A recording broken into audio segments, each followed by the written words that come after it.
कुंज बिहारी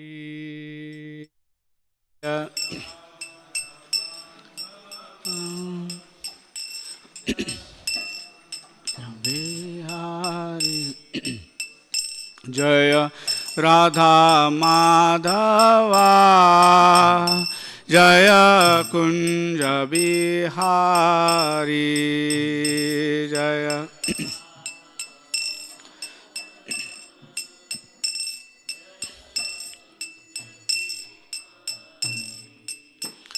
जय गोपी जन वल्लभा जय गिरिवरधारी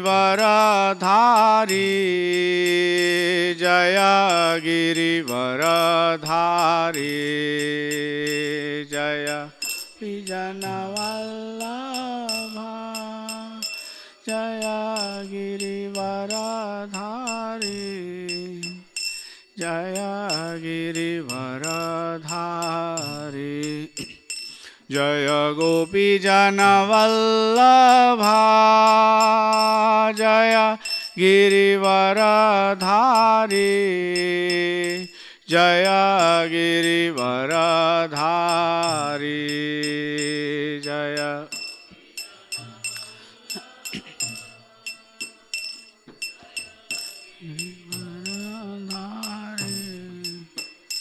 जय गिरिवरधारी यशोदानंदन व्रज जनरंजन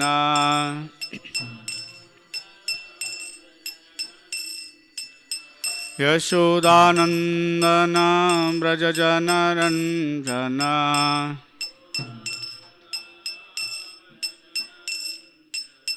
यशोदानंदन व्रज जनरंजन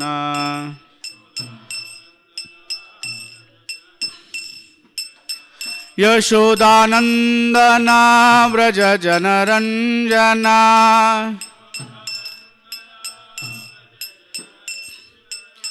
यशोदानंदन व्रज जनरंजन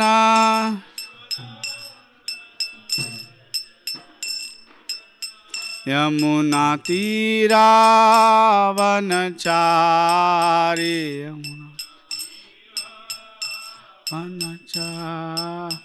यमुना तीरावनचारी यमुना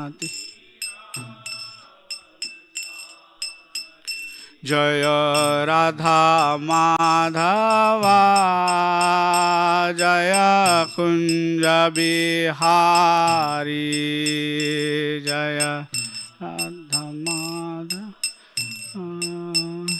जय कुंज बिहारी जय राधा माधवा जय कुंज बिहारी जय राधा जय कुंज बिहारी हरे कृष्णा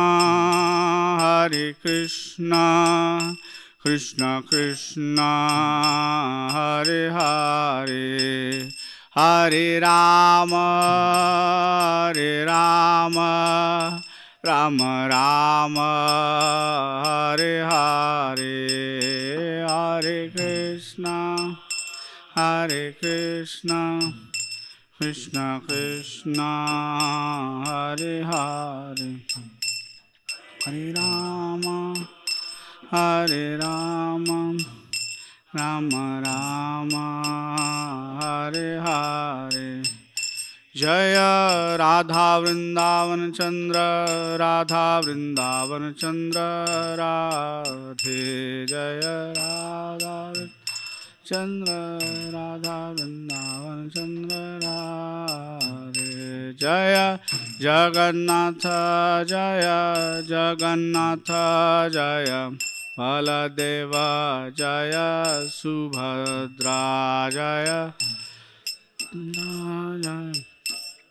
नाथ जय बलदेव जय Subhadra Jaya Gauranita Jaya Gauranita Jaya Gauranita Jaya Gauranita Jaya Gauranita Jaya Gauranita Jaya Gauranita Jaya Gauranita Jaya Prabhupada Jaya Prabhupada Jaya Prabhupada Srila Prabhupada Jaya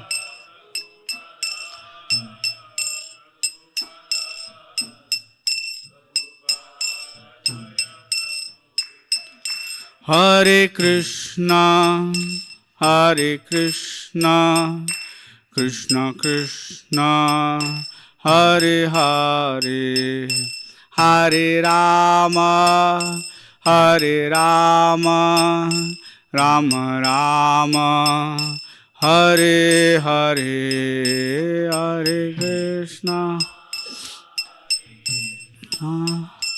Krishna Krishna Hare Hare Hare Rama Hare Rama Rama Rama Hare Hare Shri Prabhupada ki jai. Shri Jagannath Das Babaji Maharaj ki jai. Ananta Koti Vaishnavrinda ki jai. Vanchakalpatarubhyascha kripa sindhubhyascha patitanam pavanebhyo Vaishnavebhyo namo namaha. Ananta Koti Vaishnavrinda ki jai. Today we are going to be reading from Srimad Bhagavatam, 7th canto, chapter 6, verses 27 to 30, the last few verses of this chapter. Prahlad instructs his demoniac schoolmates, 27 to 30.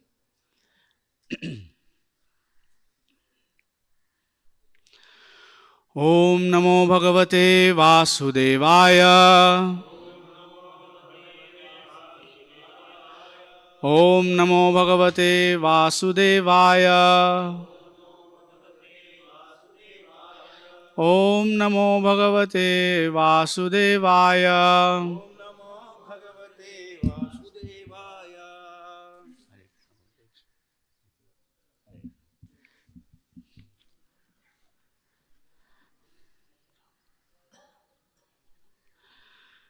Jnanam tadetadamalam duravapamaha.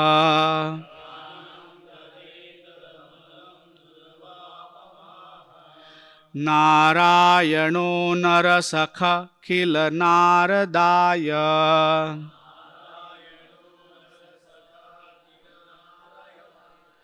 Ekantinam bhagavatastadakinchananam.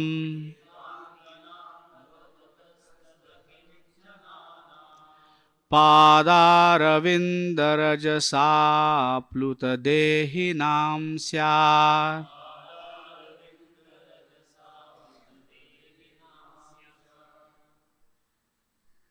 Sorry, we didn't recite all the prayers. Narayanam namaskritya naram chaiva narottamam devim saraswatim vyasam tato jayamudiret nashtaprayeshva bhadreshu nityam bhagavata sevaya bhagavati uttama shloke bhaktir bhavati naishtiki. We'll continue. Verse 7, Canto 7, Chapter 6, verse 27. Jnanam tadetadamalam duravapamaha.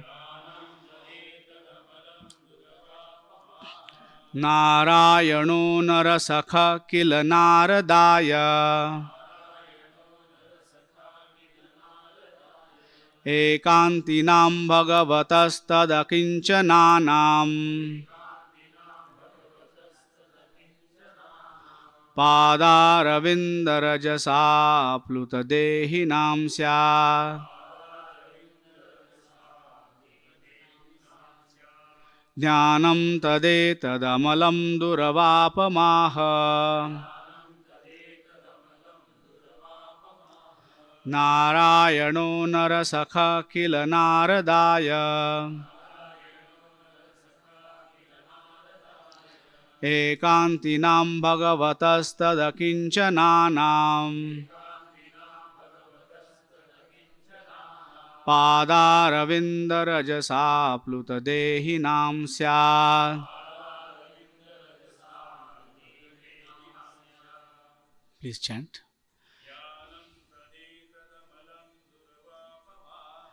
Jnanam tadetadamalam duravapamaha. Narayano narasakha kila naradaya. Ekantinam bhagavatastadakinchananam. Padaravandarajasa plutadehinam syat.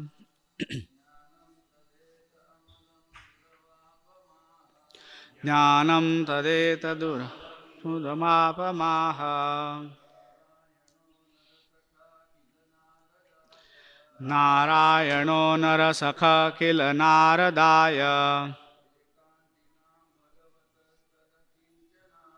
Ekantinam bhagavatastadakinchananam.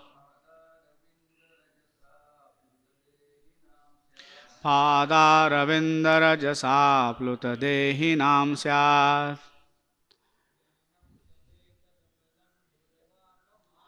Jnanam tadetadamalam duravapamaha. Narayano narasakha kila naradaya. Ekantinam bhagavatastadakinchananam. Padaravindarajasa plutadehinam syat. Mothers,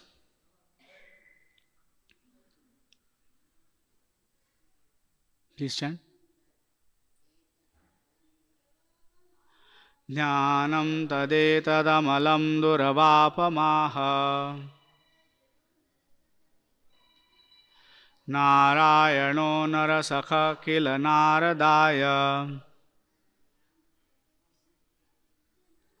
Ekantinam bhagavatastadakinchananam. Padaravindarajasa plutadehinam syat.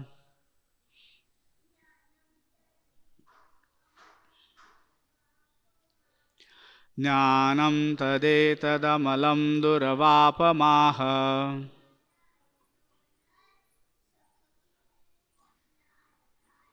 Narayano narasakha kila naradaya.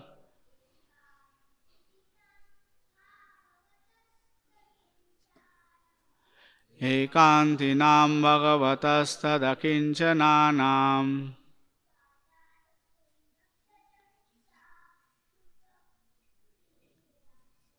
Padaravindarajasa plutadehinam syat. Jnanam, knowledge. Tat, that. Etat, this. Amalam, without material contamination. Duravapam, very difficult to understand without the mercy of a devotee. Aha, explained. Narayanaha, Lord Narayana, the Supreme Personality of Godhead. Narasakhaha, the friend of all living entities, especially human beings. Kila, certainly. Naradaya, unto the great sage Narada. Ekantinam, of those who have surrendered exclusively to the Supreme Personality of Godhead. Bhagavataha, of the Supreme Personality of Godhead. Tat, that knowledge. Akinchananam, who do not claim any material possessions. Pada Aravinda, of the lotus feet of the Lord. Rajasa, by the dust. Apluta, bathed. Dehinam, whose bodies. Syat, is possible. Translation and purport by His Divine Grace Srila A.C. Bhaktivedanta Swami Prabhupada. The translation: Narayana, the Supreme Personality of Godhead, the well-wisher and friend of all living entities, formally explained this transcendental knowledge to the great saint Narada. Such knowledge is extremely difficult to understand without the mercy of a saintly person like Narada. But everyone who has taken shelter of Narada's disciplic succession can understand this confidential knowledge. Purport: It is stated here that this confidential knowledge is extremely difficult to understand, yet it is very easy to understand if one takes shelter of a pure devotee. This confidential knowledge is also mentioned at the end of the Bhagavad Gita, where the Lord says, Sarva dharman parityajya mamekam sharanam raja. Abandon all varieties of religion and just surrender unto me.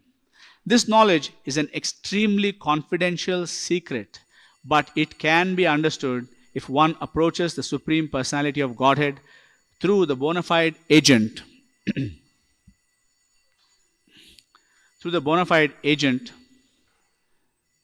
the spiritual master in the disciplic succession from Narada. Prahlad Maharaj wanted to impress upon the sons of the demons that although such knowledge can be understood only by a saintly person like Narada, they should not be disappointed. For if one takes shelter of Narada instead of material teachers, this knowledge is possible to understand. Understanding does not depend upon high parentage. The living entity is certainly pure on the spiritual platform, and therefore anyone who attains the spiritual platform by the grace of the spiritual master can also understand this confidential knowledge. So today, since we are covering more than one verse and the other verses do not have a purport, I will just read these verses, the Sanskrit and the translation, and then we will get into our discussion. Text 28, Prahlad Maharaj is saying, Shutame maya purvam jnanam vijnana samyutam dharmam bhagavatam shuddham narada deva darshanat. Translation: Prahlad Maharaj continued, I have received this knowledge from the great sage Saint Narada Muni, who is always engaged in devotional service. This knowledge, which is called Bhagavata Dharma, is fully scientific. It is based on logic and philosophy and is free from all material contamination. And then the last two verses, text 29 and 30. Shri Daitya Putra Uchuhu Praharadatvam Vayam Chapi Nartenyam Vidmahe Gurum Etabhyam Guru Putrabhyam Bala Namapi Hishvaro Balasyantah Purasthasya Mahatsango Duranvaya Chindina Samshayam Saumya Syached Visrambha Karanam. Translation by Srila Prabhupada. The sons of the demons replied, Dear Prahlad, neither you nor we know any teacher or spiritual master other than Shanda and Amarka, the sons of Shukracharya. After all, we are children and they our controllers. For you especially, who always remain within the palace, it is very difficult to associate with a great personality. Dear friend, most gentle one, would you kindly explain how it was possible for you to hear Narada? Kindly dispel our doubts in this regard. Om Ajnanatimirandhasya Jnananjana Shalakaya Chakshurunmilitam Mena Tasmai Shri Gurave Namaha Shri Chaitanya Manobhishtam Sthapitam Mena Bhutale Swayam Rupa Kadamayam Dadati Swapadantikam Vandeham Shri Guru Shri Utabata Kamalam Shri Gurun Vaishnavamscha Shri Rupam Sagrajatam Sagana Raghunathan Mitam Tam Sajivam Sadvaitam Savadutam Parijana Sahitam Krishna Chaitanya Devam Shri Radha Krishna Padan Sahagana Lalita Shri Vishakhan Vitamscha He Krishna Karuna Sindho Deenabandho Jagatpate Gopesha Gopika Kanta Radha Kanta Namostute Tapta Kanchana Gaurangi Radhe Vrindavaneshwari Vrishabhanu Sude Devi Pranamami Hari Priyam Vancha Kalpatarubhyascha Kripa Sindubhya Vacha Patitanam Pavanebhyo Vaishnavebhyo Namo Namah Jaya Shri Krishna Chaitanya Prabhu Nityananda Shri Advaita Gadadhara Shivasadi Gaura Bhakta Vrinda. Hare Krishna Krishna Krishna Hare Hare, Hare Rama Rama Rama Hare Hare. I beg you for your blessings, especially those of you are actually on the level of my spiritual master, my elders and so on. That something of value can be said. I'm also begging that your time and attention may be used well. Since this is the end of this chapter, I did a quick summary, very short summary, not all the translations, even I took out a whole bunch of details to help us quickly revise what has already been spoken about in the previous classes in this chapter. Quick summary, it includes with the famous verse by Prahlad Maharaj, Kaumaram Acharit Pradnyo Dharman Bhagavataniha Durlabham Manusham Janma Tatapi Adhruvam Artadam. Jai Shri Shri Gaurnitai, Shri Shri Radha Vrindavan Chandra, Shri Jagannath Baldev Subhadra Devi. This is a very famous verse. We should all learn it and apply it to our own lives. We might not have started at the Kaumara age, which is 5 years old, like this little child here. But no matter whenever we come in contact with the spiritual knowledge, we should take it wholeheartedly and start from that point onwards. It doesn't matter if we did not get a chance to start at Kaumara, we should take it. The next thing that Prahlad Maharaj explains is the importance of human life and how this human life is so important, so it's not really necessary to invest it in the happiness of the senses, because the happiness of the senses comes automatically, just like the unhappiness of the senses comes automatically. He then talks about how dharma, artha and kama are actually a complete waste of time. This is a 5-year-old boy talking. Realize knowledge, learn from his spiritual master. Dharma, artha, kama, complete waste of time. He then makes a very nice calculation of we might think, oh, I am 20 years old or 30 years old and I have another 50, 60 years to live. I have a lot of time to invest in spiritual life. Actually, Prahlad Maharaj calculates it down to about 10 years approximately. If you invest all of that time in spiritual life, he calculates it down from 100 years to a very small years, and I once calculated it down to like 2.2 years or something like that.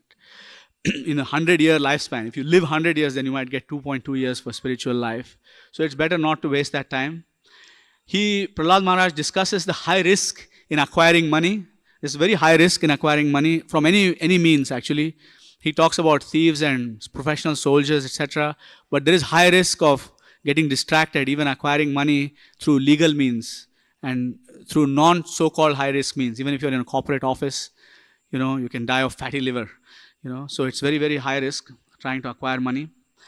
The strength of material attachment, Prahlad Maharaj discusses the strength of material attachment. How through material attachment, everyone is actually completely miserable through all the different family interactions and the social interactions, but still they're attached to the same miserable condition. How, because of ignorance, they cannot actually take seriously to spiritual knowledge, even if it is presented to them. All of us in the Krishna consciousness movement, especially those of us trying to spread it, have that experience. We're trying to explain something sublime, and the person has absolutely no interest in whatsoever. They're suffering, you can see them suffering, but they're not interested. Prahlad Maharaj actually makes a very bold point, and Prabhupada has repeated that in many places. Actually, without bhakti, there is no lasting liberation. There can be some temporary aspect of liberation, but without bhakti, there is actually no liberation. Prahlad Maharaj reassures his classmates and all of us that actually there is no difficulty in pleasing the Lord. It's actually very easy. The Lord is very pleased by simple acts of devotion. He explains how God is everywhere, but to the atheist, God is nowhere, because he is explaining the higher principle, ye yathamam prapadyante. If you start with the principle that there is no God, then God will make the situation that there is no God for you. So it's very, very cool how that works. Prahlad Maharaj is asking all of his to act without duality, which means actually to act without duality is to try and give Krishna to everyone to the extent of their capacity to accept. So sometimes all we can do is give them a little prasad, Sometimes we can just wave at them or give them a smile and they can give us a smile back. That's all that they can do. But we have to try to give Krishna to everyone according to the extent of their capacity. Prahlad Maharaj then reassures his classmates and all of us that actually if we do all of this, we will never lack for anything. Devotees never lack for anything. Right? There is actually no need, he says, of dharma, artha, kama, and even moksha. And Srila Prabhupada explains in the purport very well how these things are not required for the devotee. Prahlad Maharaj then concludes, I have condensed all of the previous verses down into just 15 points here. So the 15th point is, he concludes that with saying that Vedas mostly deal with material aspects, just that Krishna says in the Bhagavad Gita, Traigunya Vishaya Veda, Nistraigunya Bhavarjuna. So he says it's mostly Trivarga, deals with the modes of material nature. Therefore, pursue that which is non-material, which is devotion to the Supreme Personality of Godhead. Pursue that wholeheartedly without hesitating. Okay. So with that little summary, we'll get into the topic for today's class. So he is actually, Prahlad Maharaj is saying that, first of all, that the principles of religion can only be given by Krishna himself, by Narayan, Lord Narayan himself. Krishna is the original Narayan, so only Krishna can give that principle. So he confirms what Yamraj has said already in the 6th canto. He says, Dharmam tu sakshat bhagavat pranitam, and nobody else, Navai vidur rishayo napi deva, siddha mukhya asura manushya, nukuto no vidyadhara charana. Nobody else can actually create the principles of religion. So for us, this is a sign that if anybody else has invented something, there are so many invented so-called principles of religion, we should just completely disregard them. They have no value whatsoever. If they are not coming from the Supreme Personality of Godhead, no value whatsoever. And then he explains that Narayana is the best friend of all the living entities, especially those in human form of life. So this is confirming the Bhagavad Gita statement, Bhoktaram Vednatabasam, in which Krishna says, Suhridam Sarvabhutanam, Dhyatva Mam Shantim Richati.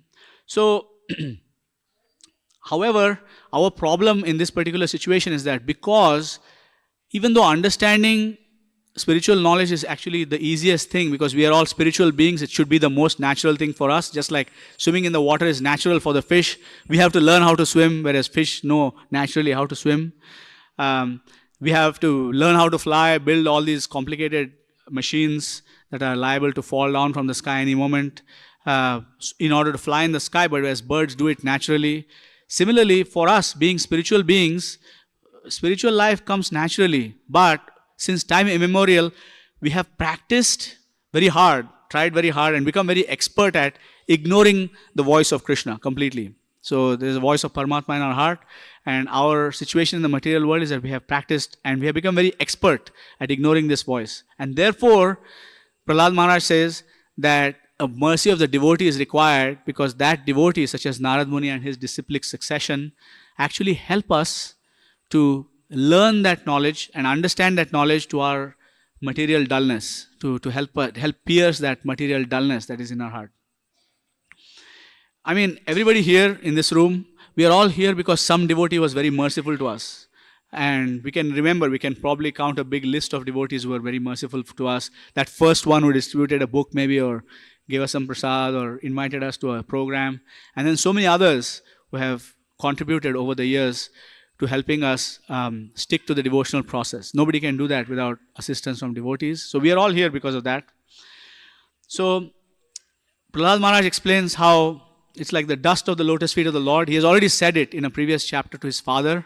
He was explaining, devotional service is not possible for someone, Naisham matis tavaduru kramangrim, Tushat tanarthapagamo yarartha, mahiyasam padarajobishekam, Nishkinchananam navrinita yavat. He's actually repeating that to his classmates now. So this is another hallmark of a pure devotee, is that very consistent. Their message is very consistent, not something one day, something the other day. It's always highly consistent. You can see Prabhupada's preaching as well, whether he was preaching in 1965 or 1977, he was preaching the same things very consistently.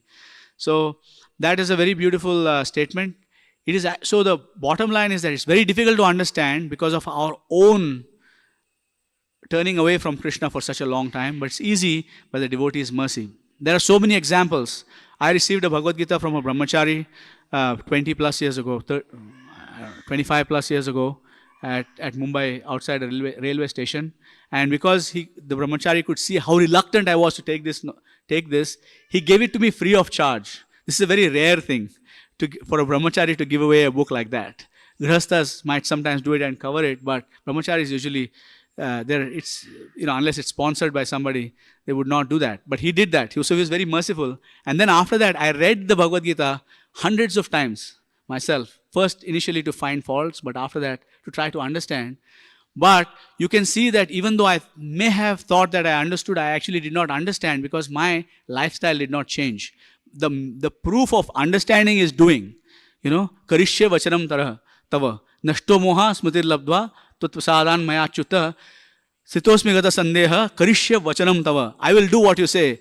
So only when somebody is actually taking the spiritual knowledge and applying it to their lives and actually acting on it, you can say that this person has understood it. Until then, they might nod their heads and they might say, yes, I have understood it, and even explain it to you back in very beautiful words. But unless you see that their action is matching their words, they haven't understood. So I had not understood. So I met my spiritual master in 2004, a few years after I got this Bhagavad Gita, and I asked him 600 plus questions over email. And then I also joined a class by Rupanuga Prabhu, Bhagavad Gita class every week in his basement, and for 5 years. And then I understood. So it was only by the devotee's mercy that I actually understood. Because what is the proof? Because by approximately 2008, 2009, I started following the Krishna conscious lifestyle. That means, okay, now I started understanding this whole principle. So because of devotee's mercy. So first of all, Prabhupada's mercy, the whole disciplic succession mercy, that brahmachari's mercy, who gave me the book, and then the devotees who took the time to help us, to help me understand. So, and since then, hundreds and hundreds of devotees have helped in so many different ways. The list is too long to count. So when we reflect on this particular verse, we are reminded of Lord Brahma's prayers from the 14th chapter of the 10th canto, and it's one of Srila Prabhupada's most favorite verses. When Srila Prabhupada quotes that verse, you can see that he's in ecstasy. That he says, Athapite deva padam bhujadvaya prasada leshanugrahita evahi janati tattvam bhagavan mahimno nachiran vichinmam. So that in that verse, he says, prasada leshanugrahita evahi. Like tiny bit of mercy is sufficient to understand the Lord, whereas the whole years of study, as I have personal experience, I have read 15 different editions of the Gita, I have read so many different scriptures, no understanding. Kushne gusandar. Right? So it was very instructive. So if we reflect on that, for us, especially Gaudiya Vaishnavas, the Shikshashtakam is our very dear, treasured wealth, isn't it? So we chant the Shikshashtakam daily, and we pray in one of the verses of the Shikshashtakam. It says, Ainanda tanuja kinkaram patitam mam vishame bhavamudhau kripaya tava pada pankaja sthita dhuli sadrisham vichintaya. Right? We pray this every day. So when we pray that prayer sincerely, then the Lord actually grants that prayer. Even though I might not have the personal experience of being one of the atoms at the lotus feet of the Lord actually gives that kind of benediction to the devotee. So when that devotee goes out in the world, after praying very sincerely to the Lord, to Chaitanya Mahaprabhu here, after praying very sincerely, please, my dear Krishna, put me as one of the atoms at your lotus feet. Once we do that, then when that person gets the mercy of the Lord's lotus feet and goes out into the world, then that person is able to act as the mercy of the Lord's lotus feet. Which is why, even if a preacher might be very new, they are quite successful when they go out. That is because of the mercy of the Lord. It's because of that prayer that we chant, is that the Lord's mercy acts as the Lord's lotus feet whenever a Vaishnava goes out and try to distribute Krishna consciousness to somebody else. Okay, a Vaishnava is always very eager to help others advance in spiritual life. And we can see that. We can see great Vaishnavas around us. They're always constantly giving us opportunities to advance in Krishna consciousness. One of the famous examples is that of Maharaj Prataparudra, who wanted to get the mercy of Sri Chaitanya Mahaprabhu. But Chaitanya Mahaprabhu was being a little bit strict with him and saying, no, I'm not going to meet a king. I cannot do this. He's involved with politics and money and women and so on and so forth. I shall not do this. I'm a sannyasi. But over a period of time, when Chaitanya Mahaprabhu saw that Maharaj Prataparudra had earned the mercy of the devotees, such as Ramananda Rai, by giving him a full pension without any work, by the mercy of Sarvabhauma Bhattacharya, by his sincerity, because he had resolved that if Chaitanya Mahaprabhu does not give me his audience, then it's better for me to die. And with that kind of determination, and Sarvabhauma Bhattacharya saw that this person is actually the king of Orissa, and he's prepared to renounce his whole opulence just to get the mercy of Chaitanya Mahaprabhu. He said, surely you will get the Lord's mercy. And he explains how you can do it. You can go on this particular day, this particular place. Mahaprabhu will be in complete ecstasy. He'll be in a very udar bhav, very generous mood. You go and recite these 5 chapters of Krishna's interactions with the gopis, which will even enhance Chaitanya Mahaprabhu's ecstasy, and he will embrace you. So that's one example of how he does it. But all devotees who go out in the world trying to spread Krishna consciousness do that. Trying to help everybody advance from taking prasadam to maybe chanting, to maybe taking a book, to reading the book, to understanding the book, to attending the program, doing some seva.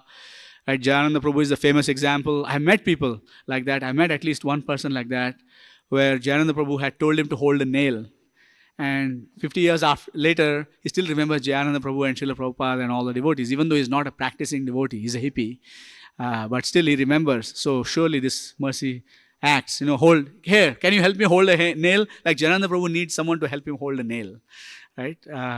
So that's one example. So in this next verse of this chapter, the 28, the screen has disappeared.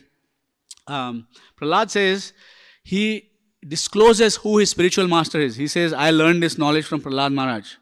So this is another very amazing instruction, important instruction for all of us. So Prahlad Maharaj is disclosing the provenance of where his knowledge is coming from. Where are you getting this knowledge from? Sometimes we see some people out in the world who take things from here and there and present it as their own. But this is very important to avoid. It's very important for us to disclose the provenance of our knowledge, to maintain that integrity, that this knowledge is not mine, this knowledge is coming from the disciplic succession and all the devotees who have given this knowledge to me. It's not mine. If we see anybody, and there are so many in this world today calling themselves a guru without having a guru themselves, run. Don't walk, run from them. Like, this is really important. Run from them. Don't pay them any attention whatsoever. And help others also run from them, please. You'll be doing them a big favor. Because when you see a guru, a person who is claiming to be a guru, who does not have a guru for himself, run from that person. Don't stick around there, even if they happen to be speaking something that appears to be attractive.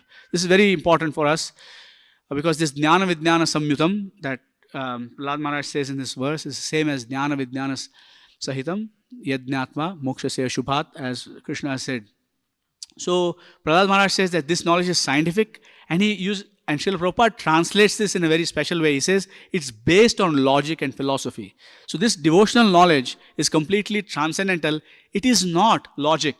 It is not philosophy. It is based on logic and philosophy, but that knowledge goes beyond logic and philosophy. So if someone sticks to the principle of logic and philosophy in trying to understand bhakti, they will be stuck.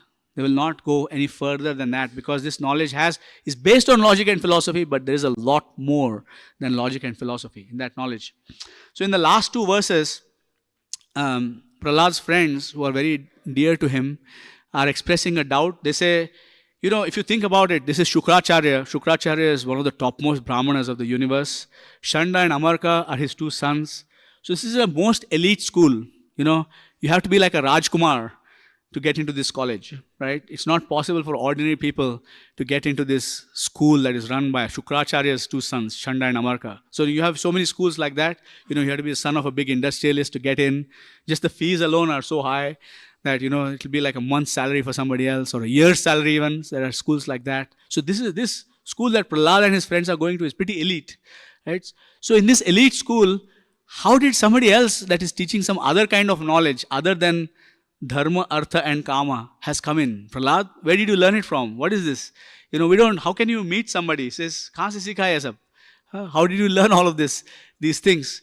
So they are saying you're protected. You're inside the palace. There are guards watching over all you all the time. All of us too. We are all sons of, Hiranyakashipu's associates. His ministers, his commanders, and his close associates. Like these are all like the top of the top, the best of the demons. How is it that you got this knowledge?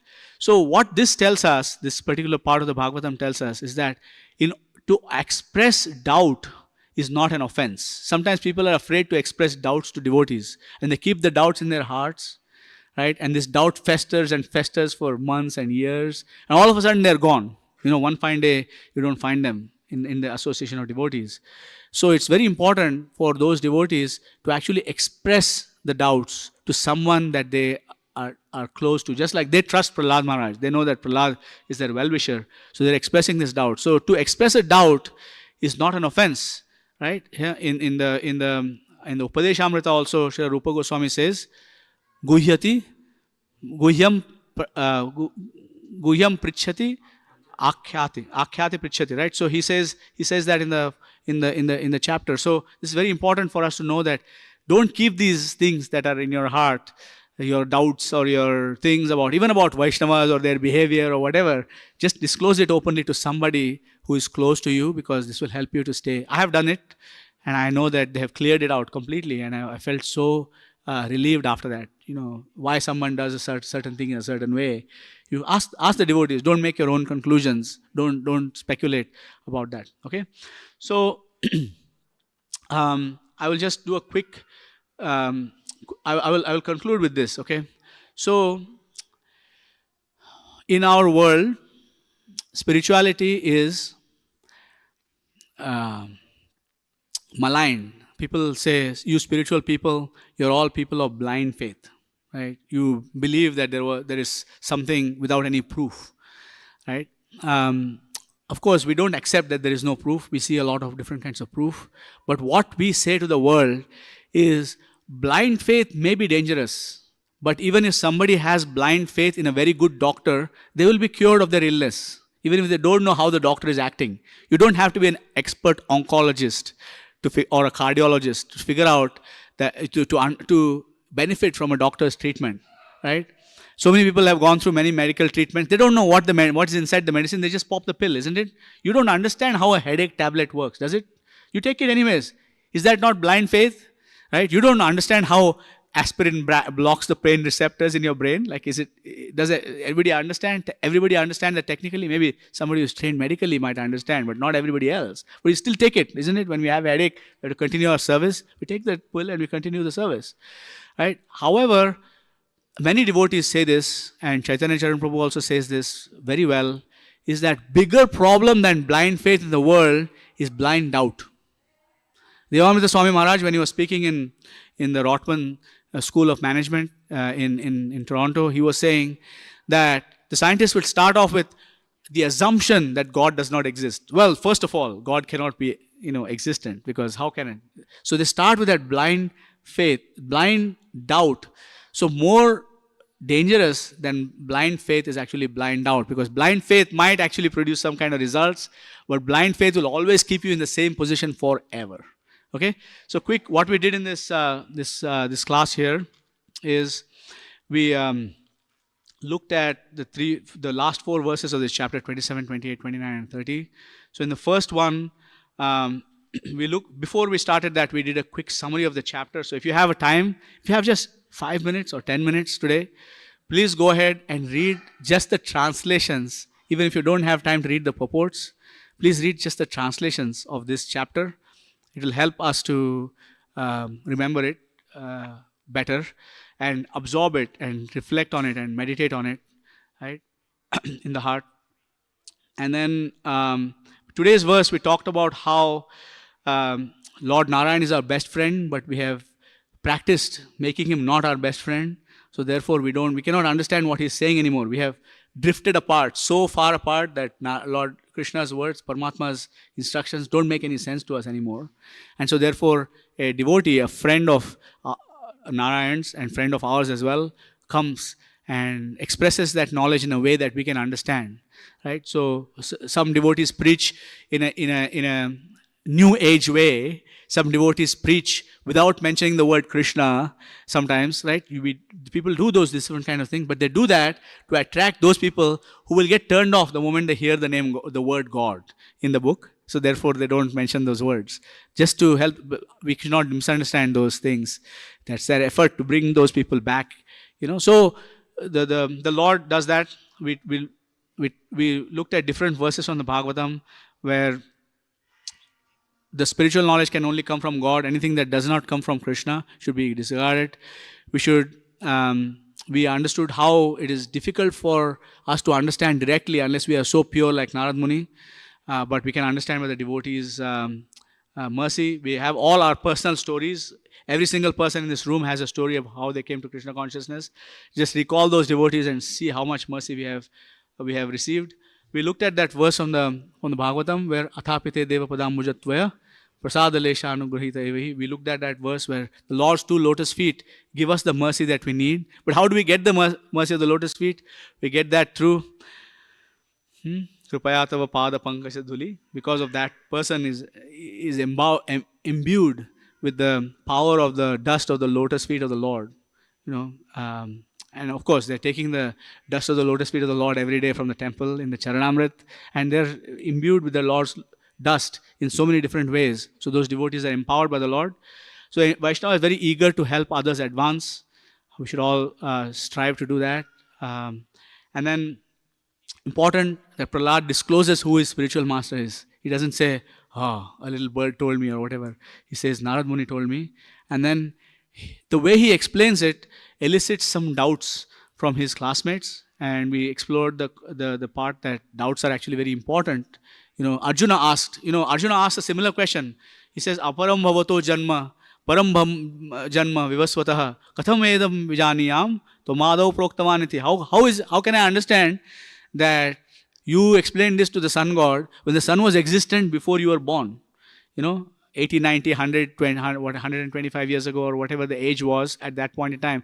How is it that you explain? Arjuna asked Krishna directly because Krishna was directly his spiritual master. Similarly, we should not hold back the questions. We should not be unnecessarily polite with our questions and doubts. We should explain it to our leader, maybe our brahmachari leader or our preacher or bhakti vriksha leader, whoever that might be, and explain to them our doubts, and they will help us do the activities. So once I asked Vaisheshika Prabhu, because we were talking, he was discussing a verse in which the 4 Kumaras were transformed from Brahmavadi to Bhaktas by the fragrance of the sandalwood and the tulsi of the Lord's lotus feet. They smelled this fragrance and they immediately became devotees. And I was wondering how I can do that. And Vaisheshika Prabhu, who was giving the class, he said, tomorrow morning, he said, you bathe your deity. Tomorrow you grind some sandalwood and put a tulsi leaf on the lotus feet of your Lord at your home. And then tomorrow morning you bathe him, and then you will taste the lotus feet of the Lord. He actually gave me a practical instruction. Basically, he was saying, get deeper into your deity worship, not just a dhuparthi, right? So by that instruction, I was able to get deeper and taste more. Obviously, what the Kumaras experienced and my experience cannot be compared. But so when we disclose our deepest doubts, it's impractical, right? How can I smell the lotus feet of the Lord when I'm here in material consciousness? But he gave me a practical way to get closer to that. So I'll pause here with this and see if there's any questions, comments, or reflections. Prabhu.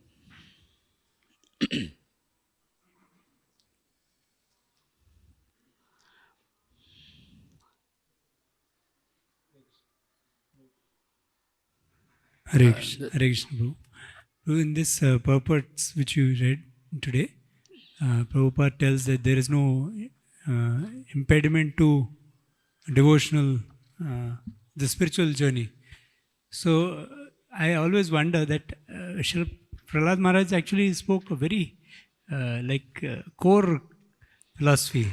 Yeah. In fact, he spoke about family life, and these boys are just 5-year-old. They have no clue about attachment to woman and nothing actually. So what do we deduce from, like Prabhupada saying that there is no impediment? So is it like all types of spiritual knowledge can be given at all ages?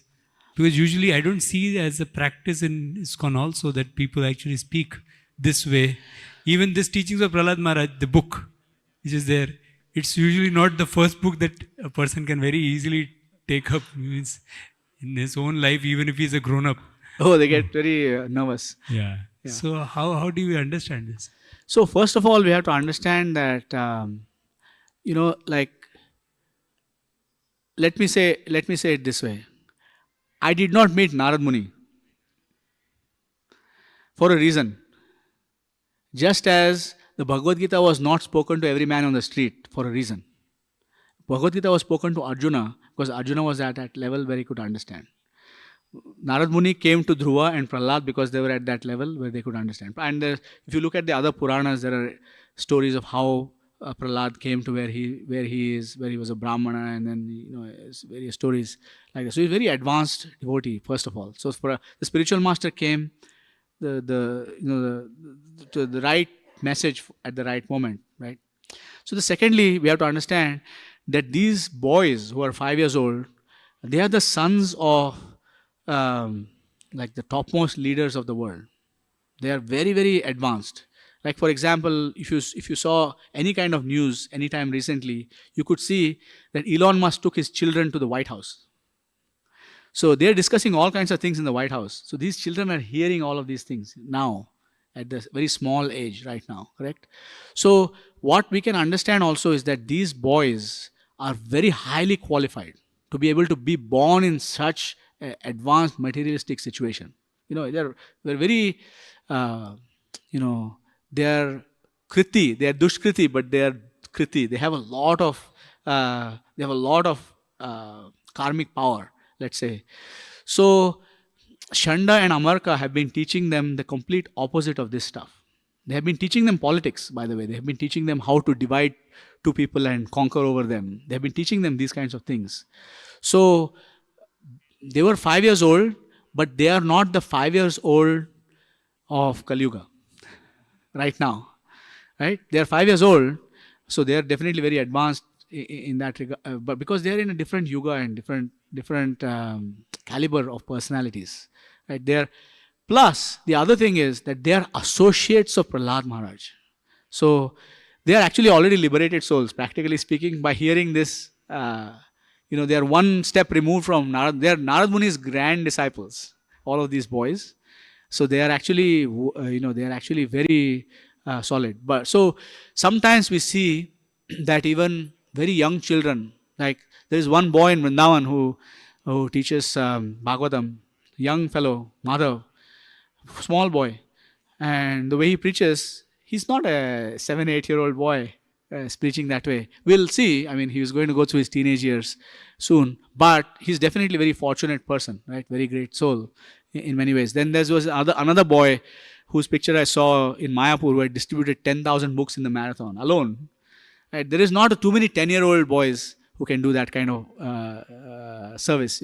Many of us will find it very difficult to do that kind of service ourselves, unless we get some sponsorships or something like that. Distributing 10,000 books hand to hand is an extremely difficult endeavor, even in India, where it's much easier than other parts of the world. So we can see that even in this world, there are very advanced people. Like there are people who have patents at the age of 12. There are people who have completed their graduation. In our own movement, we have Radharaman Prabhu, I think. Radhika Raman Prabhu. And his brother, I forget his full name, Sham something. Gopal Hari Prabhu, who completed their PhD at the age of 20 or 21. People who don't even know what they want to do with life, they've already finished their PhD and they're professors, full professors by the age of 25, right? When their grad students are older than them, right? So we can see that these kinds of things do happen. Still, we should be careful not to extend our own adhikar. This is Prahlad Maharaj speaking, so he knows what to speak. Just as Prabhupada spoke in a certain way, and he said, you cannot speak the way I am speaking necessarily, always, right? In every time, place, and circumstance. So we should take that into account. But if we see that somebody is willing to take, we can give.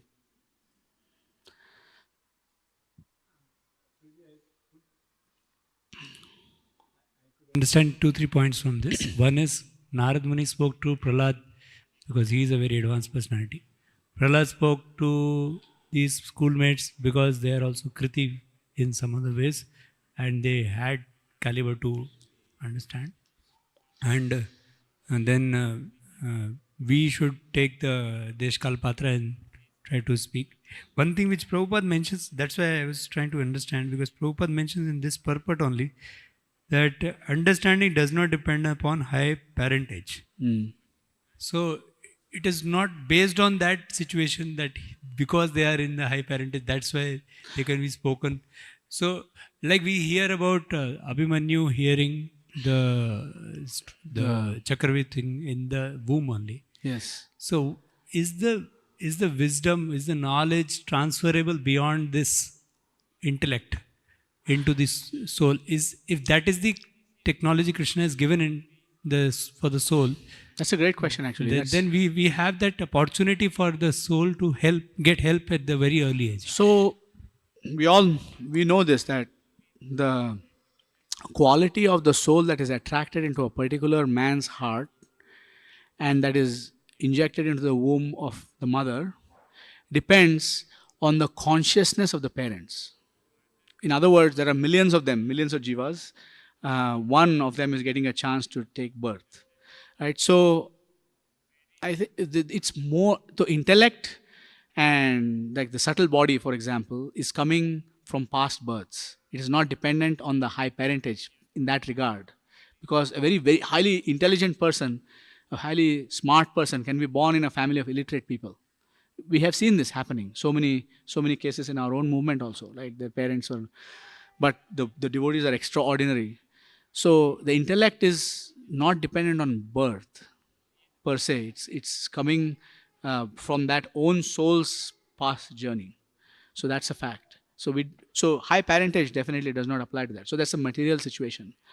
So in one sense, there is also one more thing that is there, which is that because the boys are also just 5 years old, and because they are getting this education, and because they don't have an attachment to those materialistic things that you mentioned just now, they're actually willing and receptive to this knowledge. So sometimes I have seen devotees sometimes say that certain parts of the Bhagavatam should not be told to certain ages, etc. But personally, I don't see that as being a problem. I've been doing that to my son, for example. I've been giving the full message as it is. And I feel like I don't know, he's not yet has gone through the adolescence yet. So I think Prabhupada said that if you train them up from a very early age, then when these impulses strike, when the hormones start developing in the body, then they will know, this is what it means to have sex desire. They will actually understand that. And then they say, oh, this is where it leads to. They will understand that as well. So we should definitely try to take into account the child's capacity to understand.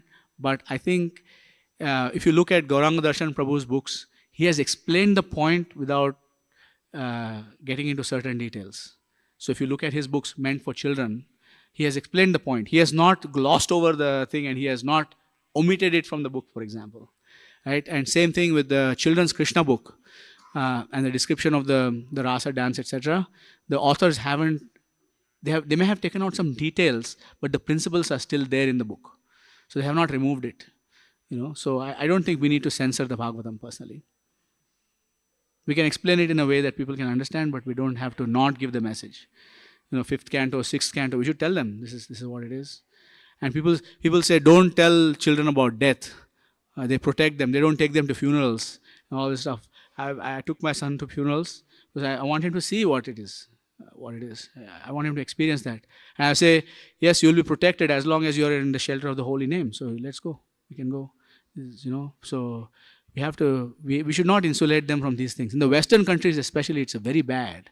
Situation is very, very bad. You don't see old people around. You don't see sick people anywhere because they have taken them and just hidden them somewhere. Old age homes, hospitals. Nobody sees old age, death. Nobody sees that stuff. Right? Nobody sees birth also because people are born in hospitals and the room is closed. Nobody knows how the mother is screaming. And nobody has heard these things. The Western countries especially very bad. So the prevention of this knowledge has caused problems, because the children don't experience that until they actually get into a problem. And they say, oh, I've never experienced this. It's because as soon as you become a drug addict, you're locked away. You never see anybody there. So it's very, I don't think we should censor it, Prabhu. Hare Krishna. Thank you very much for bringing out the point. Anything else, Prabhu?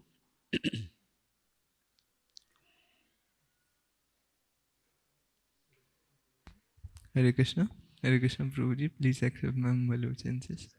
Prabhuji, I have a question. How to go beyond philosophy and logic? Chant Hare Krishna. And Because, tell me something. From all regular logic, does it make sense you chant Hare Krishna and something will happen? no, Prabhuji. Doesn't, no? Yes. So that's what I was also having. I was having a mental block. I was asking questions and the devotees were saying, chant Hare Krishna and you will understand. I'm like, what is this? Chant Hare Krishna and you will understand. Where's the logic in this?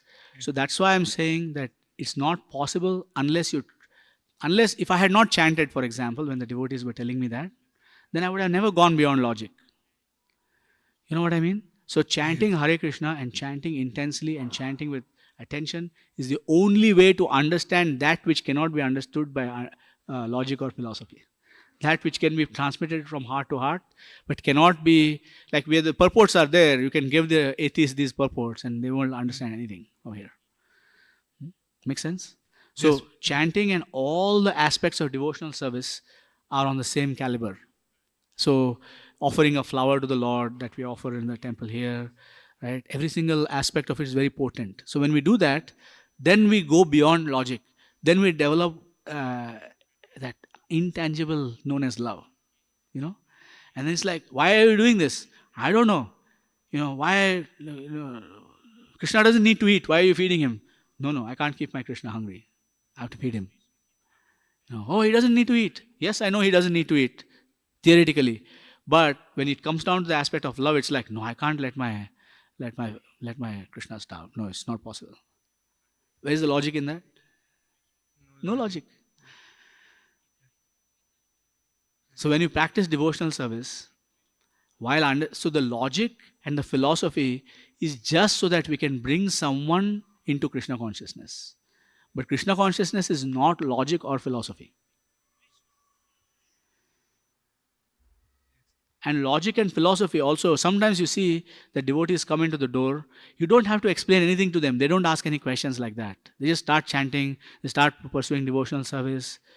They don't. And then somebody comes in and they're highly intellectual, and then you have to answer a million questions from them.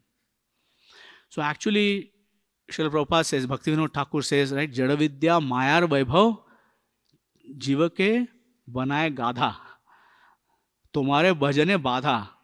So the more highly educated we are, the harder it is, unless they are pure-hearted. Like many of our devotees are very pure-hearted, even though they are highly educated. So they had no problems. But we see that more highly educated, especially in the Western countries, we see this. We go to rich areas to distribute books, very few scores. We go to very poor areas to distribute books, very poor scores. We go to the middle, like lower, middle areas to distribute, there we have some success. So it's like the material qualifications or disqualifications cause them to not listen to the message sometimes. Even though there is no impediment, as Prabhupada said in the purport. But did I answer your question, or am I going around what you actually meant to ask? Yes, Prabhuji. And Prabhuji, that means we are taking it wholeheartedly, means Krishna consciousness. Yeah, just do it. My Guru Maharaj always says, just give it when you're chanting or when you're practicing. Just give 6 months to Krishna and see what happens. Just suspend everything else, give 6 months to Krishna and see what happens. Huh? Thank you. Hare Krishna. Hare Krishna. We are out of time. Thank you very much. Srila Prabhupada ki jai. Grantaraj Srimad Bhagavatam ki jai. Vancha kalpatarubhyascha kripa sindhubhyascha patitanam pavanebhyo vaishnavebhyo namo namo anantagoti vaishnavinda ki jai. Hare Krishna. So His Grace Mahabhagavat Prabhu is very senior disciple of His Grace Sankarshan Das Adhikari Prabhu. He is based in USA and is very brilliant example of how to be fully dedicated to service of spiritual master, along with taking care of family responsibilities and professional career. He has played an important role in publication of books by His Grace Sankarshan Das Adhikari Prabhu. He is very inspired for book distribution, and he has a target of distributing 1 lakh Bhagavad Gita in his life. And he sponsors Bhagavad Gita also for many temples and many occasions. As his name itself shows, he is Mahabhagavat Prabhu. Let us thank him for wonderful Srimad Bhagavatam class by loudly chanting Hare Krishna Mahamantra. Hare Krishna, Krishna Krishna, Hare Hare, Hare Rama, Rama Rama, Hare Hare. Thank you very much.